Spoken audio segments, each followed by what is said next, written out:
नमस्कार। आज की इस वीडियो में दैनिक जागरण के संपादकीय से 466 शब्दों के डिक्टेशन को हम लोग आउटलाइंस के साथ लेने वाले हैं।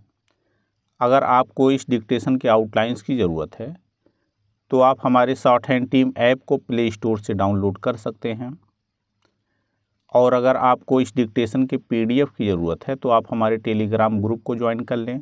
लिंक इसी वीडियो के ठीक नीचे डिस्क्रिप्शन बॉक्स में आपको मिल जाएगा। इस डिक्टेशन को हम 3 अलग अलग स्पीड में लेंगे। पहली बार में 70 की स्पीड में, दूसरी बार में 80 की स्पीड में, तो तीसरी और आखिरी बार में इसी डिक्टेशन को हम लोग 90 की स्पीड में लेने वाले हैं। तो 70 की स्पीड में आपका डिक्टेशन स्टार्ट होगा 5 सेकेंड के बाद। तब तक के लिए आप रेडी रहें।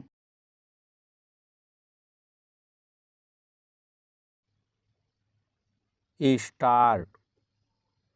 छत्तीसगढ़ के नारायणपुर जिले में एक मुठभेड़ में 8 नक्सलियों का मारा जाना यही बता रहा है कि उनके सफाई का अभियान पूरी ताकत से जारी है।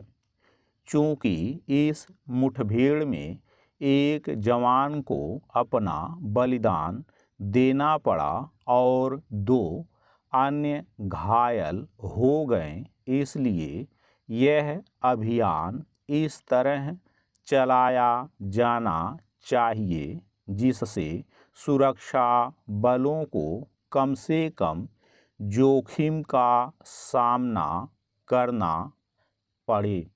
छत्तीसगढ़ में नई भाजपा सरकार आने के बाद से नक्सलियों के खिलाफ अभियान जिस तरह तेज हुआ है उससे यही पता चलता है कि उनके खात्मे के लिए आवश्यक राजनीतिक इच्छा शक्ति का परिचय दिया जा रहा है।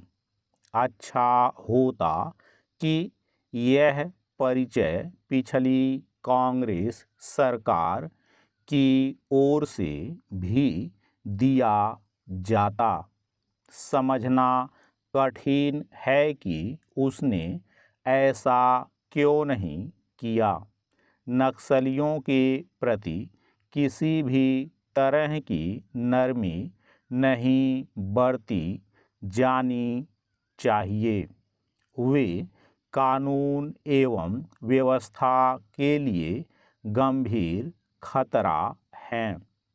एक समय तो प्रधानमंत्री मनमोहन सिंह उन्हें आंतरिक सुरक्षा के लिए सबसे बड़ा खतरा बताते थे। यह अच्छी बात है कि केंद्र में मोदी सरकार आने के बाद से नक्सलियों पर एक बड़ी हद तक लगाम लगी है और नक्सल प्रभावित जिलों की संख्या में भी कमी आई है, लेकिन इसके बाद भी उनके सफाई के अभियान में कोई ढील नहीं आनी चाहिए, क्योंकि अतीत में भी नक्सली संगठनों की कमर तोड़ी जा चुकी है, और जब ऐसा लगा कि वे पस्त पड़ गए हैं तब उन्होंने नए सिरे से संगठित होकर फिर से सिर उठा लिया और कानून के शासन के लिए चुनौती बन गए। पैरा। छत्तीसगढ़ में इस वर्ष जनवरी से लेकर अभी तक 125 से अधिक नक्सली मारे जा चुके हैं। बेहतर होगा कि उनके खिलाफ जैसा अभियान छत्तीसगढ़ में जारी है वैसा ही पड़ोसी राज्यों में भी चलाया जाए। ऐसा किया जाना इसलिए आवश्यक है क्योंकि नक्सली एक राज्य से दूसरे में खिसक जाते हैं।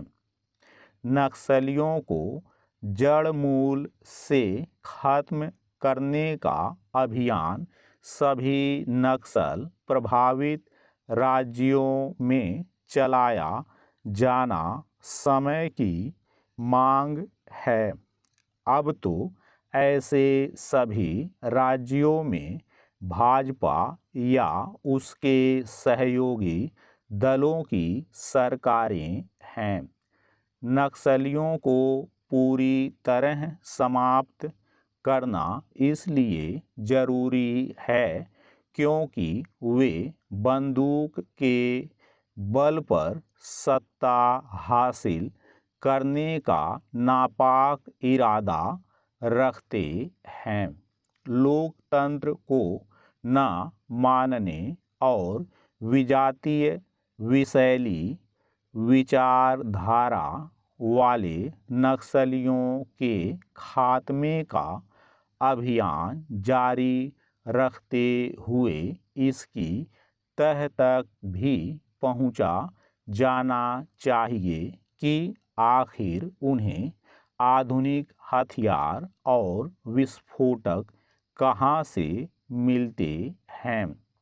इसी तरह उनके खुले छिपे समर्थकों के इस दुष्प्रचार के खिलाफ भी सजगता दिखानी होगी कि विकास न होने के कारण नक्सलवाद पनपता है।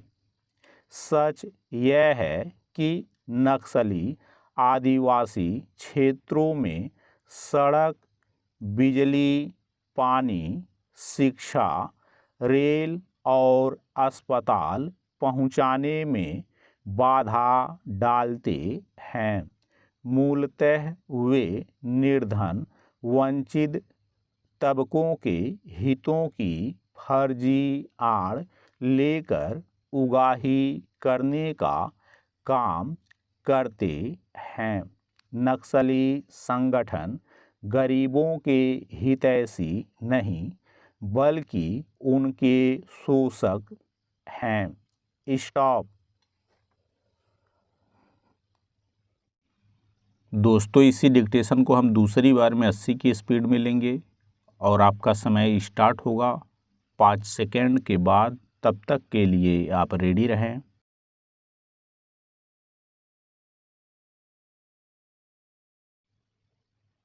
स्टार्ट। छत्तीसगढ़ के नारायणपुर जिले में एक मुठभेड़ में 8 नक्सलियों का मारा जाना यही बता रहा है कि उनके सफाये का अभियान पूरी ताकत से जारी है। चूँकि इस मुठभेड़ में एक जवान को अपना बलिदान देना पड़ा और 2 अन्य घायल हो गए, इसलिए यह अभियान इस तरह चलाया जाना चाहिए जिससे सुरक्षा बलों को कम से कम जोखिम का सामना करना पड़े। छत्तीसगढ़ में नई भाजपा सरकार आने के बाद से नक्सलियों के खिलाफ अभियान जिस तरह तेज हुआ है उससे यही पता चलता है कि उनके खात्मे के लिए आवश्यक राजनीतिक इच्छा शक्ति का परिचय दिया जा रहा है। अच्छा होता कि यह परिचय पिछली कांग्रेस सरकार की ओर से भी दिया जाता।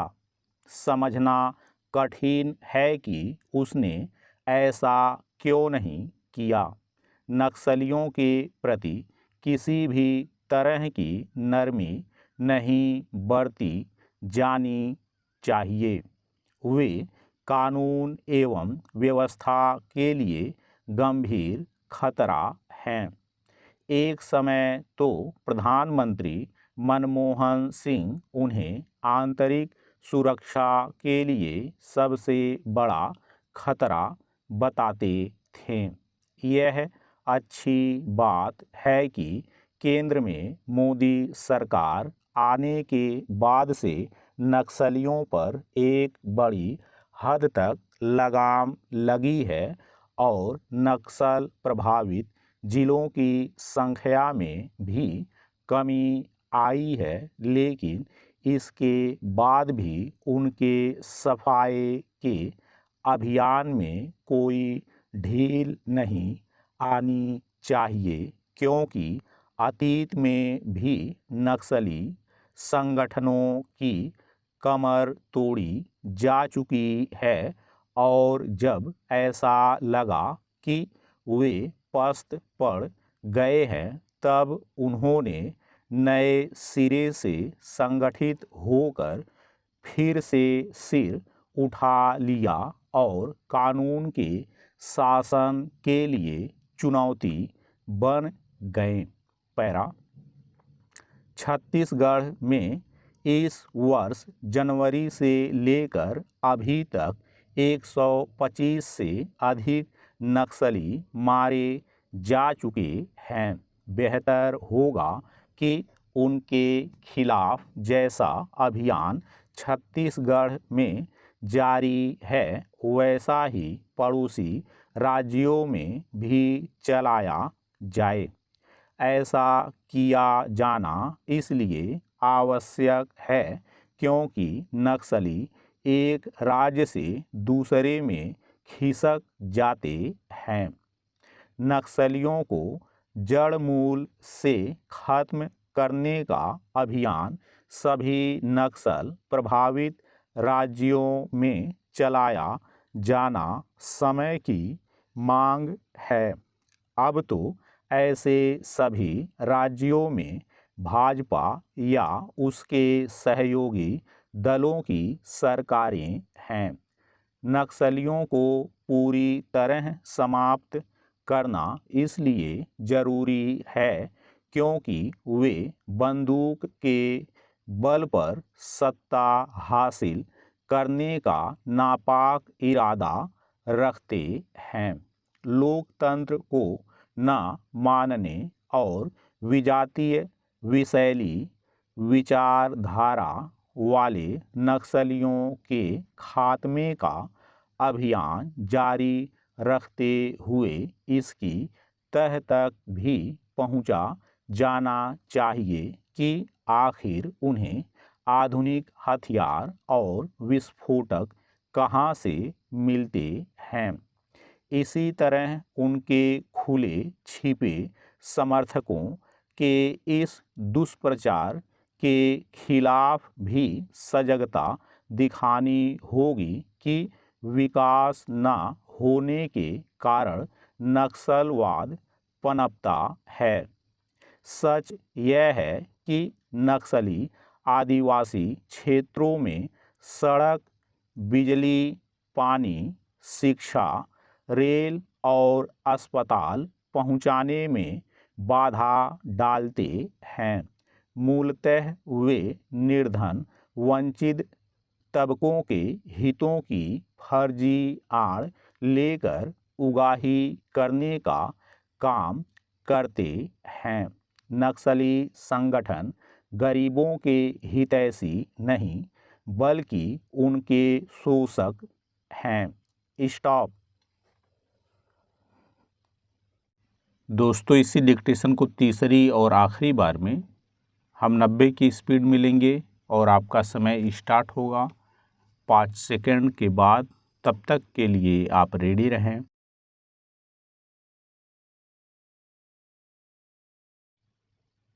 स्टार्ट।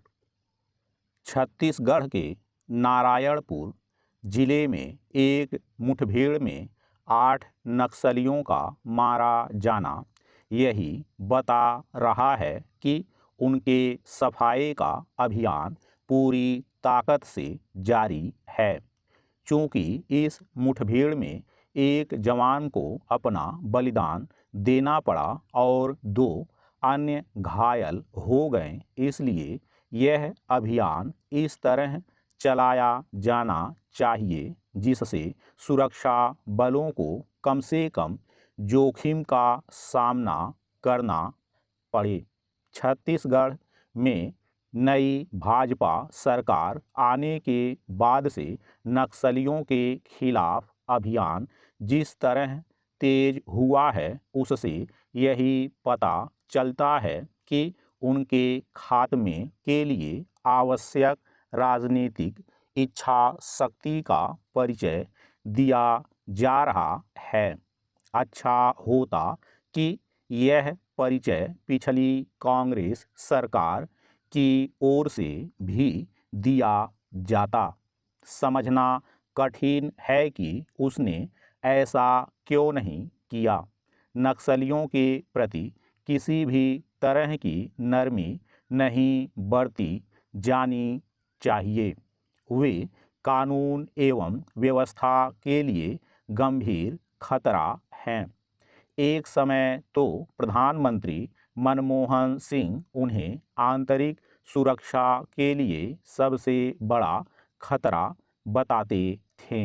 यह अच्छी बात है कि केंद्र में मोदी सरकार आने के बाद से नक्सलियों पर एक बड़ी हद तक लगाम लगी है और नक्सल प्रभावित जिलों की संख्या में भी कमी आई है, लेकिन इसके बाद भी उनके सफाये के अभियान में कोई ढील नहीं आनी चाहिए, क्योंकि अतीत में भी नक्सली संगठनों की कमर तोड़ी जा चुकी है और जब ऐसा लगा कि वे पस्त पड़ गए हैं तब उन्होंने नए सिरे से संगठित होकर फिर से सिर उठा लिया और कानून के शासन के लिए चुनौती बन गए। पैरा छत्तीसगढ़ में इस वर्ष जनवरी से लेकर अभी तक 125 से अधिक नक्सली मारे जा चुके हैं। बेहतर होगा कि उनके खिलाफ जैसा अभियान छत्तीसगढ़ में जारी है वैसा ही पड़ोसी राज्यों में भी चलाया जाए। ऐसा किया जाना इसलिए आवश्यक है क्योंकि नक्सली एक राज्य से दूसरे में खिसक जाते हैं। नक्सलियों को जड़ मूल से खत्म करने का अभियान सभी नक्सल प्रभावित राज्यों में चलाया जाना समय की मांग है। अब तो ऐसे सभी राज्यों में भाजपा या उसके सहयोगी दलों की सरकारें हैं। नक्सलियों को पूरी तरह समाप्त करना इसलिए जरूरी है क्योंकि वे बंदूक के बल पर सत्ता हासिल करने का नापाक इरादा रखते हैं। लोकतंत्र को न मानने और विजातीय विशैली विचारधारा वाले नक्सलियों के खात्मे का अभियान जारी रखते हुए इसकी तह तक भी पहुंचा जाना चाहिए कि आखिर उन्हें आधुनिक हथियार और विस्फोटक कहां से मिलते हैं। इसी तरह उनके खुले छिपे समर्थकों के इस दुष्प्रचार के खिलाफ भी सजगता दिखानी होगी कि विकास न होने के कारण नक्सलवाद पनपता है। सच यह है कि नक्सली आदिवासी क्षेत्रों में सड़क, बिजली, पानी, शिक्षा, रेल और अस्पताल पहुंचाने में बाधा डालते हैं। मूलतः वे निर्धन वंचित तबकों के हितों की फर्जी आड़ लेकर उगाही करने का काम करते हैं। नक्सली संगठन गरीबों के हितैषी नहीं बल्कि उनके शोषक हैं। स्टॉप